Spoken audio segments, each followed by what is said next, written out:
Students, আজকে আমি তোমাদেরকে নেক্সট এক্সাম নিয়ে কিছু বলবো। তোমরা যারা 11th and 12th স্ট্যান্ডার্ডে আছো তাদের অনেকেরই এইম থাকে যে তোমরা জেই বা নিট এই ধরনের লেভেল পারসিউ করতে চাও।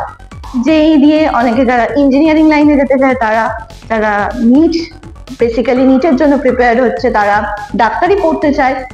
বাট এটা এমন একটা এক্সাম যেটা থ্রু দিয়ে তুমি জুনিয়র সায়েন্টিস্ট লেভেলে যেতে পারবে, আর তার জন্য তোমাকে এই এক্সামটা ক্র্যাক করতে হবে। But most importantly maximum student এই এক্সামটার ব্যাপারে জানেই না যে একই ধরনের সিলেবাস প্যাটার্ন ফলো করে আরো একটা বেটার এক্সাম হয় যেটা আমাকে অনেক ফেসিলিটি দেবে ইন ফিউচার। তো আজকে সেই next exam that stands for national entrance screening test, এই এক্সামটা নিয়ে আজকে আমরা ডিটেলসে আলোচনা করব। তাহলে চলো একে একে স্টার্ট করা যাক। তো এখানে তোমরা দেখতে পাচ্ছ যে এখানে নেস্টের সিম্বলটা রয়েছে এন্ড দেওয়া আছে what is nest.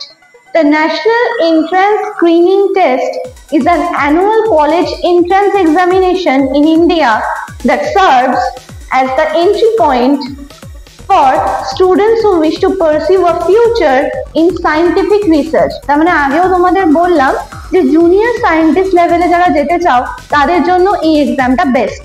5 year integrated MSc program থাকে যার থ্রু দিয়ে তুমি রিসার্চ লাইনে যেতে পারবে। তাহলে ইন ফিউচার তুমি যদি যে কোনো টাইপ অফ সায়েন্টিফিক রিসার্চ ফিল্ডে যেতে চাও then this is the best exam for you. সেটা তোমরা যে কোনো লাইন থেকেই হও না কেন, তোমরা যদি ম্যাথস, ফিজিক্স, কেমিস্ট্রি, বায়ো যে লাইনেই তোমাদের ইন্টারেস্ট থাকুক না কেন, সবকিছু নিয়ে এটায় একটা সুযোগ রয়েছে এই লাইনে।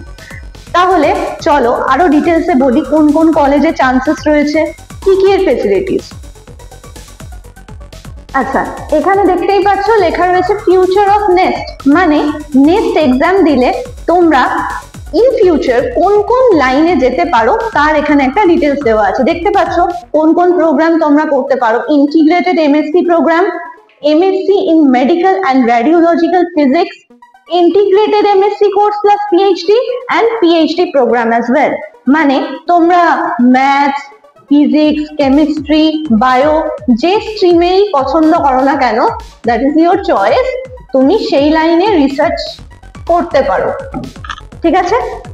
আর আরেকটা মোস্ট ইম্পর্টেন্ট জিনিস, যেটা এখানে যে কলেজগুলো পার্টিকুলারলি অ্যাডমিশন দেয় সেই কলেজের থেকে এই ফেসিলিটিটা দেওয়া আছে, সেটা হচ্ছে যারা এই এক্সামটা দিচ্ছে তাদের মধ্যে যারা টপ স্কোরার, সাপোজ তাদের এই যে students can directly appear for interview in Bhabha atomic research centre if they have an average of 8 CGPA out of 10। মানে তোমরা যদি 10 CGPA এর মধ্যে 8 এই স্কোরটা করতে পারো তাহলে তোমাদের ডিরেক্টলি ইন্টারভিউ আসবে ভাবা অ্যাটমিক রিসার্চ সেন্টারের তরফ থেকে, যেটা কলেজই তোমাদের প্রোভাইড করে দেবে। দ্যাট মিনস যে কলেজে তুমি পড়ছো, এটা দুটো কলেজ আছে আমি বলছি ওয়ান বাই ওয়ান, সেখান থেকে ডিরেক্টলি তুমি ক্যাম্পাস ইন্টারভিউয়ে বসতে পারবে। এন্ড তোমার যদি পারফরমেন্স ভালো হয় তুমি ডিরেক্টলি ভাবা অ্যাটমিক রিসার্চ সেন্টারে জুনিয়র সায়েন্টিস্ট পজিশনে যেতে পারবে। That's a very big deal, you know. So তাহলে চলো এবার কলেজগুলো সম্পর্কে বলা যাক। দেখো স্টুডেন্টস, আমি বলেছিলাম পার্টিকুলারলি দুটো কলেজ আছে যারা এই পার্টিকুলার নেক্সট এক্সামের পর অ্যাডমিশন দেয় ডিরেক্টলি তোমাকে। তো you can get admission in 2 reputed universities. কোন কোন দুটো ইউনিভার্সিটি? একটা হচ্ছে NISER Bhubaneswar, that stands for national institute of science and educational research, আর একটা হচ্ছে CEBS Mumbai, that is also known as UNDAE, that is university of Mumbai, department of atomic energy, centre of excellence in basic sciences. এই দুখানা কলেজে, দুটো নামি দামি কলেজে তোমরা ডিরেক্ট অ্যাডমিশন পাবে নেক্সট এক্সাম দেওয়ার পর।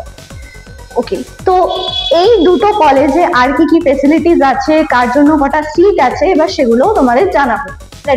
আচ্ছা, এখানে দেখো লেখা রয়েছে degree, duration of course and facility. তার মানে এই যে দুখানা কলেজ আছে, এই কলেজে তুমি কোন ডিগ্রিটা পারসিউ করবে, কত বছরের ডিগ্রি হবে, আর তার থেকে তুমি কি কি ফেসিলিটিস পাবে, এবার সেটা ডিটেলস ডেসক্রাইব করছি। তো প্রথমেই একটা লাইন বলেছিলাম 5 year ইন্টিগ্রেটেড এমএসসি প্রোগ্রাম। তার মানে এই যে কলেজ দুটোয় তোমরা অ্যাডমিশন পাবে সেখানে তোমাদের 5 বছরের কোর্স হবে, এমএসসি প্রোগ্রাম মানে রিসার্চ লাইনে। ফি স্ট্রাকচার কি আছে দেখো, নাইজার ভুবনেশ্বরে সেম পার সেম, মানে তুমি বলতে পারো 6টা করে মাস হিসাবে সেম ধরা হয়, 6 মান্থ পার সেম, একটা করে সেম হয়, ঠিক আছে। তো সেই হিসাবে তোমরা পার সেম দেবে 9,800, ধরে রাখো অল অ্যান অ্যাভারেজ 10K, মানে 10,000 করে। তাহলে 10,000 করে 6 মাস হলে পুরো 1 বছরে তুমি দিচ্ছ 20,000। এইটা হচ্ছে তোমার পার ইয়ারের খরচ। আর সেখানে তুমি থাকা আর পড়াশোনা দুটোই ফেসিলিটি পাবে, মানে হোস্টেল ফেসিলিটি তার সঙ্গে সঙ্গে ইউনিভার্সিটিতে পড়ার ফেসিলিটি দুটোই তোমরা এই ইয়ারলি ফিজটায় পেয়ে যাবে 20,000 এ। আচ্ছা, আর সেটাই ইউনিভার্সিটি অফ মুম্বাইয়ে দেখো অলমোস্ট দেওয়া আছে 7,300 পার সেম, মানে অল অ্যান অ্যাভারেজ এই ধরনেরই দাঁড়াবে তোমাদের।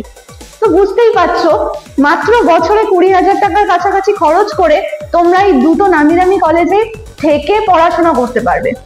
বুঝতেই পারছো ফেসিলিটি কি কি আছে। তার সঙ্গে যারা টপ স্কোরার তাদের জন্য স্কলারশিপ ফেসিলিটি রয়েছে,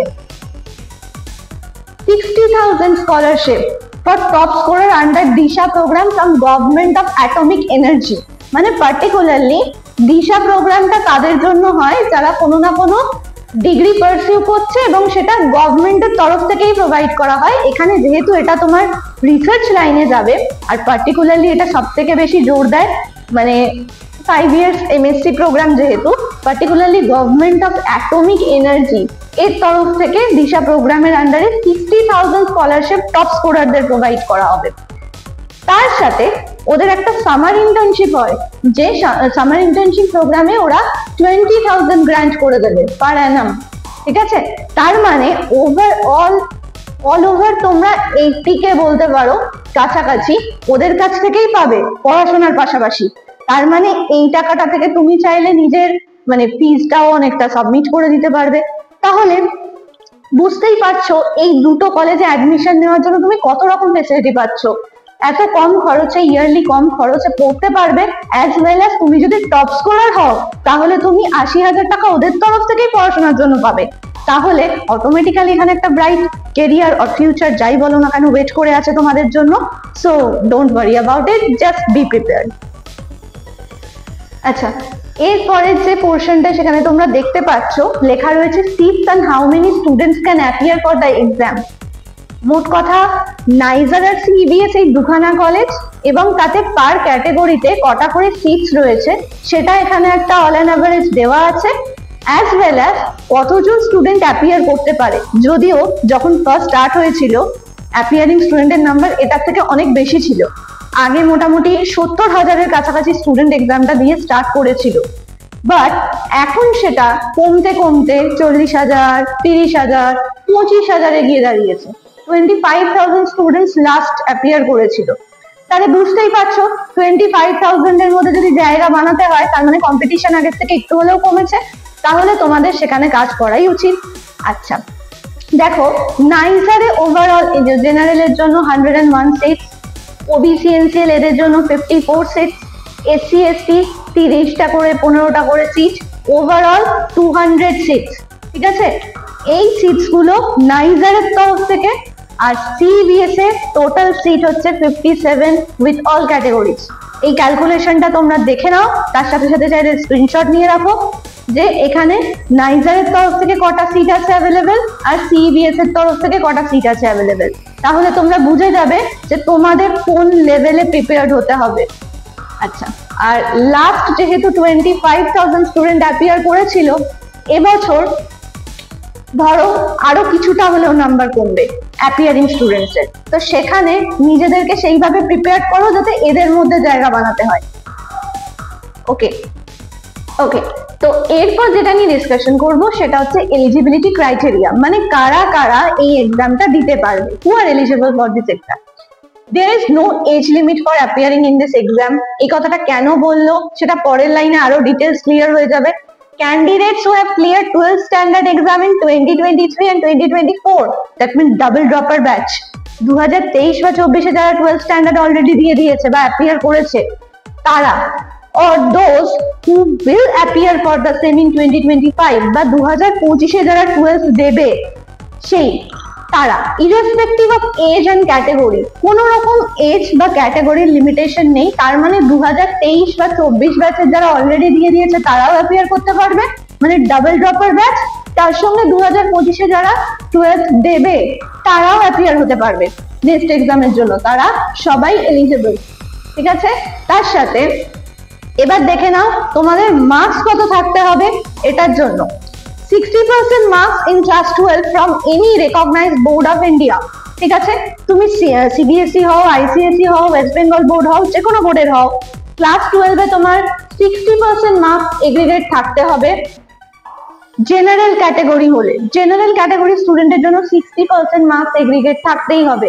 আদার ক্যাটাগরিজ মানে এসসি, এসটি, দিব্যাঙ্গজন আর ওবিসি সবাইকে মিলিয়ে তাদের ক্ষেত্রে রিকোয়ারমেন্ট, মানে যারা অলমোস্ট মানে এসসি, এসটি, ওবিসির আন্ডারে যারা পড়ছো তাদের জন্য মিনিমাম রিকোয়ারমেন্ট হচ্ছে 55%, একটু ডিসকাউন্ট আছে আর কি। তো সেই জন্য যারা এই জেনারেল ক্যাটাগরি তাদের ক্ষেত্রে মার্কসটা হচ্ছে 60%, আর এসসি, এসটি, ওবিসি বা আদার লোয়ার যে ডিভিশন গুলো রয়েছে তাদের জন্য 55%। তো এই পার্সেন্টেজ মার্কস থাকলে you can appear for the exam. তো গেট রেডি। আচ্ছা, এরপর যে পোর্শনটা রয়েছে সেটা হচ্ছে নেক্সটের এক্সাম প্যাটার্ন, মানে কি সিলেবাস রয়েছে, কি ধরনের কোয়েশ্চেন হবে, টোটাল মার্কস কতক্ষণের এক্সাম হবে সেটা নিয়ে। সিলেবাসটা দেখো, rationalize science of 11th and 12th as per NCERT, মানে 11th and 12th এ যারা NCERT ফলো করছো ফিজিক্স, কেমিস্ট্রি, ম্যাথস এন্ড বায়োর জন্য, তারা যারা এনসিইআরটি ফলো করছো তাদের জন্য এই সিলেবাসটা তো আছেই, আর যারা এনসিইআরটি ফলো করছো না তাদের করতে হবে, কারণ কোয়েশ্চেনটা এনসিইআরটি বেসডই হবে। আর যারা নিট বা জেইর জন্য অলরেডি প্রিপেয়ার্ড হচ্ছে তাদের তো এনসিইআরটি লেভেলের কোয়েশ্চেন এমনিই করতে হয় সলভ। তো বেসিক্যালি দেখো, ওই দুটো এক্সামের জন্য যা খাটতে হচ্ছে এই এক্সামেও তোমাকে অলমোস্ট সেম এফর্টই দিতে হবে, খালি হয়তো কোয়েশ্চেন প্যাটার্ন গুলো একটু টাফ হতে পারে, বাট তার জন্য তুমি এনসিইআরটি ফলো করো, ওভারঅল সবই চলে আসবে আওতায়। Types of questions, objective type question হবে, টোটাল থাকবে 68 কোয়েশ্চেন্স, টোটাল মার্কস হবে 200, আর টাইম অফ এক্সাম বা ডিউরেশন সেটা হচ্ছে 3 ঘন্টা 30 মিনিট, 3 hours 30 minutes। এবার চলো বলি যে মানে এক্সাক্ট কোয়েশ্চেন আর মার্কস ডিভিশনটা কেমন ভাবে হয় সেটাও জানা জরুরি।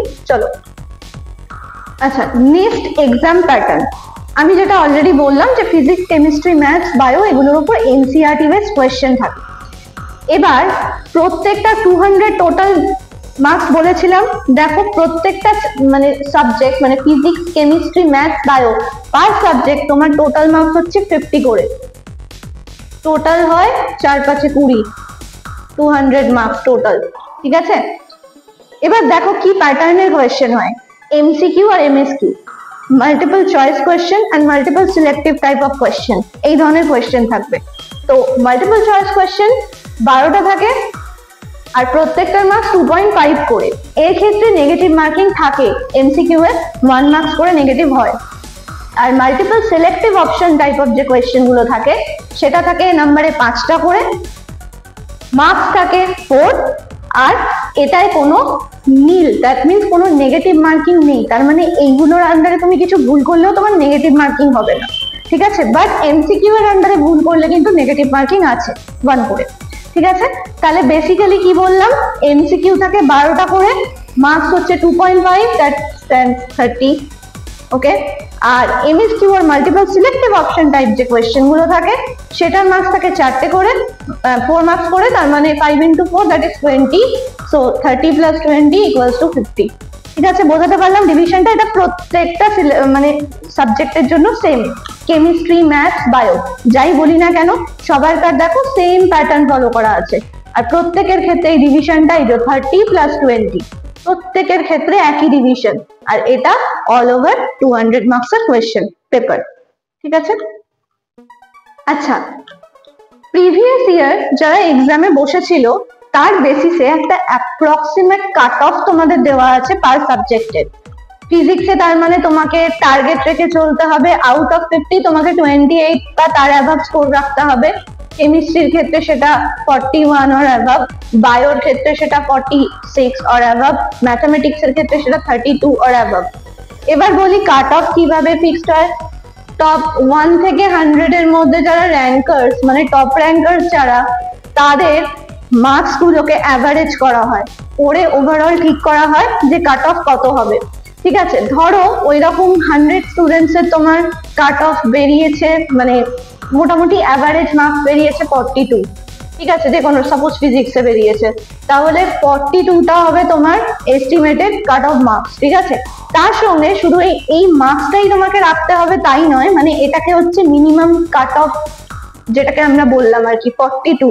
তার মানে ধরে চলো যে সাপোজ 42 তোমাকে পেতেই হবে নেক্সট এক্সামটায় তো চান্স পেতে গেলে, বা তার অ্যাভাবই রাখার চেষ্টা করতে হবে, সেই অনুযায়ী তোমাকে টার্গেট রাখতে হবে। তার সাথে আরেকটা জিনিস বলে রাখি, সেটা হচ্ছে পার্সেন্টাইল, কাট অফ পার্সেন্টাইল। সেটা কিভাবে হয়, কাট অফ পার্সেন্টাইলটা বোঝানোর জন্য তোমাদের ধরো বলে রাখছি আরেকটা জিনিস, সেটা হচ্ছে সাপোজ জেনারেল ক্যান্ডিডেটসের জন্য 95% আর 95 পার্সেন্টাইল দরকার হয়। সেটা কিভাবে হয়, মানে আমার টপ 5% স্টুডেন্টের মধ্যে আমাকে জায়গা বানাতে হবে। টপ 5% কত, ধরো আমি তোমাকে লাস্ট একটা মানে ইয়েতে দেখিয়েছিলাম যে আগের বছর অ্যাপ্রক্সিমেট 25,000 জন এক্সাম দিতে বসেছিল। তাহলে 25,000-এর 5% করলে আমরা বুঝতে পারবো যে এক্সাক্ট কত জনের মধ্যে আমাকে র্যাঙ্কে আসতে হবে। Suppose 25,000 into 5%, that means 5/100, calculate করো, 1250 জন। মানে 1250 জন ক্যান্ডিডেটদের মধ্যে তোমাকে নিজের লিস্টে নাম রাখতেই হবে, তবে তুমি টপ 5% ক্যাটাগরিতে আসবে, মানে 95 পার্সেন্টাইল এটা তুমি কোয়ালিফাই করতে পারবে।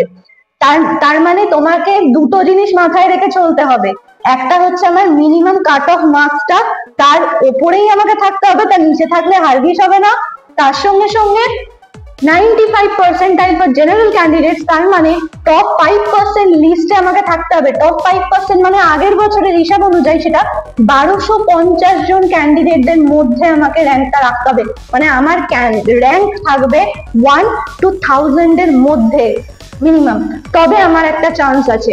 তাহলে এইগুলো তোমাকে হিসাব করে কিন্তু নিজেকে প্রিপেয়ার করতে হবে। বোঝাতে পারলাম? আচ্ছা, এখানে তোমাদের অ্যাপ্লিকেশন মোডটা বলা আছে, মানে কিভাবে এক্সামটার জন্য তোমরা অ্যাপ্লাই করবে আর কিভাবে বসবে এক্সামটা দিতে। তো অ্যাপ্লিকেশন মোডটা অনলাইনেই আছে। এক্সামিনেশন মোডটা হচ্ছে CBT pattern, that means computer based test, মানে বেসিক্যালি তোমাকে কম্পিউটারে বসে তোমাকে অ্যান্সার সিলেক্ট করে সাবমিট করতে হবে। মিডিয়াম অফ এক্সাম ইংলিশ, মানে ইংলিশেই পেপারটা হবে পুরো পেপারটা। এক্সাম ফ্রিকোয়েন্সি ওয়ান্স আ ইয়ার, মানে বছরে একবারই হয় এক্সামটা। আচ্ছা, এরপর বলি কবে অ্যাপ্লিকেশন ডেডলাইনস গুলো। আচ্ছা, এরপর হচ্ছে ডেডলাইন অফ অ্যাপ্লিকেশন, মানে অ্যাপ্লিকেশন প্রসিডিওর কবে থেকে স্টার্ট হচ্ছে, কবে শেষ হচ্ছে, এক্সাম কবে বা আদার ডিটেলস। দেখো লেখা আছে online application start 3rd week of March 2025। তার মানে মার্চের 3rd উইকে 2025-এ তোমাদের অ্যাপ্লিকেশন স্টার্ট হচ্ছে, মানে তোমরা অ্যাপ্লাই করা শুরু করবে।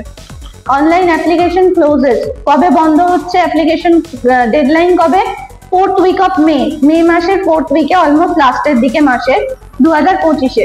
ঠিক আছে, আর সবই বলে রাখি এগুলো টেন্টেটিভ, মানে এগুলো চেঞ্জেবল, এগুলো চেঞ্জ হতেও পারে।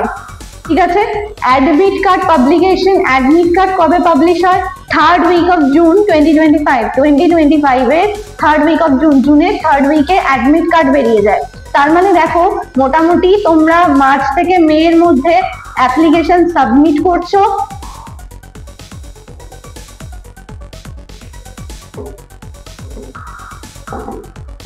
তারপর 3rd উইক অফ জুন মানে জুনের 3rd উইকে তোমরা অ্যাডমিট কার্ড পাচ্ছ। Date of exam 4th week of June, তার মানে মে থেকে জুন, তার মানে মোটামুটি দেখো 4th উইকে পাবলিশ করা বন্ধ হলো, অ্যাপ্লিকেশন স্টপ হলো, আর 4th উইকে গিয়ে তোমরা এক্সাম দিচ্ছ জুনের 4th উইকে। মে থেকে জুন তোমাদের হাতে কিন্তু অ্যাপ্লিকেশনের ডেডলাইন ক্লোজ হওয়ার পর 1 মাস হাতে পাবে, 1 মান্থ এক্সামের জন্য প্রিপেয়ার্ড হওয়ার জন্য। ঠিক আছে, এক্সাম হবে 4th উইক অফ জুনে, আর রেজাল্টটা বেরোবে 2nd week of July, almost after 1 month. তো মোটামুটি 1 মাসের মাথায় মাথায় রেজাল্ট বেরিয়ে যায়, সেটা হচ্ছে জুলাইয়ের 2nd উইকে 2025-এ। এগুলো সবই টেন্টেটিভ, মানে চেঞ্জেবল, পরে ওরা এগোতে পিছোতে পারে, তবে কিছু দিনের হেরফের হয়, বেশি নয়, এটাই টেন্টেটিভ। ঠিক আছে, তো এই রকম ভাবে তোমরা এই এক্সামটা কমপ্লিট করতে পারো এন্ড আলটিমেটলি নিজেকে জুনিয়র সায়েন্টিস্ট হিসেবে ফিউচারে প্রিপেয়ার করতে পারো।